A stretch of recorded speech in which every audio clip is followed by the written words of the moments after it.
A non-governmental organization, Seizure Support Foundation, has called on government and voluntary organizations to provide support and voluntary services to persons with special needs. Executive Director of the foundation, Dr. Chigi Chinagoram, made the call during a training session for students at the Federal University of Allied Health Sciences, Trans-Ekulu, Enugu. Signature TV correspondent Chinemere Mikegunam witnessed the session. Seizures are sudden temporary disturbances in brain function that can alter a person's behavior, sensation, or consciousness. Various factors can trigger seizures, including epilepsy, head injuries, infection, and certain medications. The Seizure Support Foundation recognizes the importance of comprehensive training, including cardiopulmonary resuscitation, CPR. A medical practitioner and CEO of Seizure Support Foundation, Dr. Chigi Chiagorom, highlighted the significance of empowering the younger generation to be more responsive and proactive in healthcare. She said that by leveraging their digital strengths, they can drive positive change, particularly in providing first aid and CPR.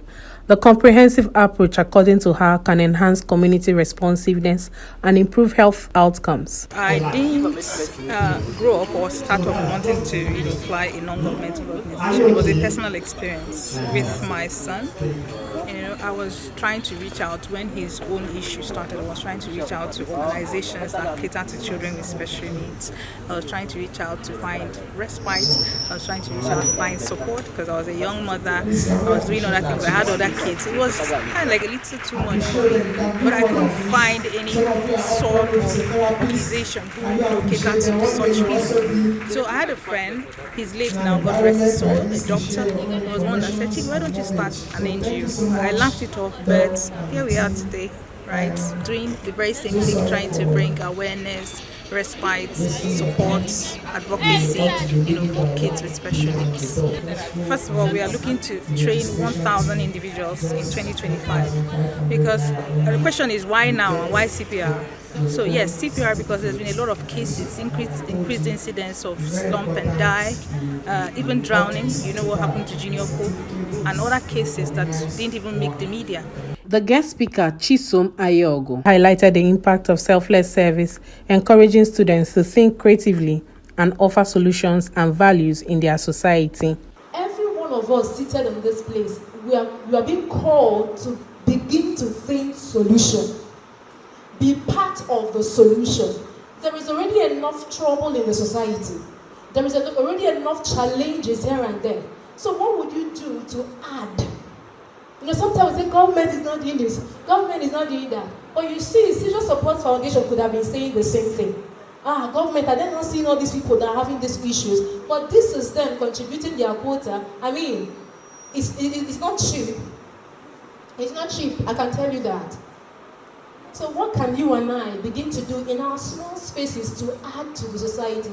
The Dean of Student Affairs, Federal University of Allied Health Science, Ngozi Okafor, and the personal assistant to the Vice Chancellor, Ifeanyi Opoke, shared insights on the impact of the training on students and the society. We have a population now in the school, and before now too, I've encountered one of our students walking towards the classroom, and all of a sudden he went off, hitting his head on the wall. And what we did then was to call on one of our medical directors that came around to work on him, and that they actually observed what he was doing as well. And that was why, and some of the students they were confused. I was also confused, but then with this coming on board now, and we all being part of it, I think we will learn a lot from it to help people in future. At the end of this program, we are going to come and examine you, cross-examination, to know how many of us that can be able to do the CPR. It's not about coming here to listen. We don't want to listen. This place is a practical institution. Chidera Okoye, a nurse, provided a comprehensive overview of seizures, using the safety guide to illustrate how to attend to a seizure patient, including post-ictal care. Dr. Emmanuel Carlo, a cardiophysiotherapist, and his team of medical experts shared their expertise on resuscitating patients who fainted using the CPR method. Okay, so the causes of seizure may differ depending on the condition of the patient at hand. It may be epilepsy. Sometimes you may find out it may be a brain tumor. It can even be an infection, a high fever. So anything that is capable of disturbing the electrical charges of the brain can cause a seizure. Although there's a misconception that epileptic patients mostly have seizure, or it has been disproved a lot of times. There are several causes. So the identification is not for us. What we came here to do is to teach students how to take care of this person that is having this seizure. Then the causes is left for the medical practitioners to identify. What we are going to do, when you get into this situation, what do you do? First of all, just like the other ladies said, you should take control of the environment. Instead of having people to come and video, we can get them to do something that will be more productive. So take control of the environment. You can delegate someone. You can delegate someone to clear the environment and then get maybe the nearest ambulance. Sponsors and students share their thoughts on the program. Honestly, this is a worthy of emulation, and I want to tell the people out there, or any organization or even company that have not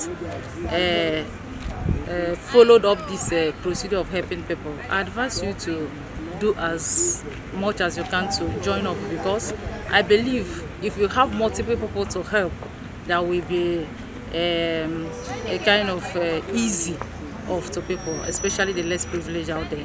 So my advice to everyone today is, in anywhere you are, even in school, try to give up what you have or what you have learned to save humanity. I'd like to first of all appreciate the program organizers that came to the school to teach us about seizure and CPR, how we are going to attend to patients who unconsciously have issues. Mostly I watched a documentary on TV about the seizure brain stuff, so I see how people suffer a lot, because you see if somebody in the public will just start vibrating and just start falling on the ground.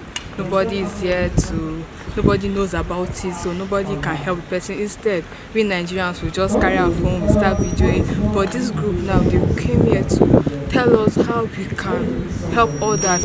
The procedure they taught us on like how to position the person, what to tell the person when the person is in that kind of situation, and all of that. If you do it according to the way we are being taught, the person will actually recover and get himself. The event featured a question and answer session where students and facilitators engaged in a proactive discussion. With this training, the Seizure Supports Foundation aims to empower young minds to make a difference in their communities, promoting a culture of selfless services and volunteerism. Chinemerem Ikebuna, Signature TV News.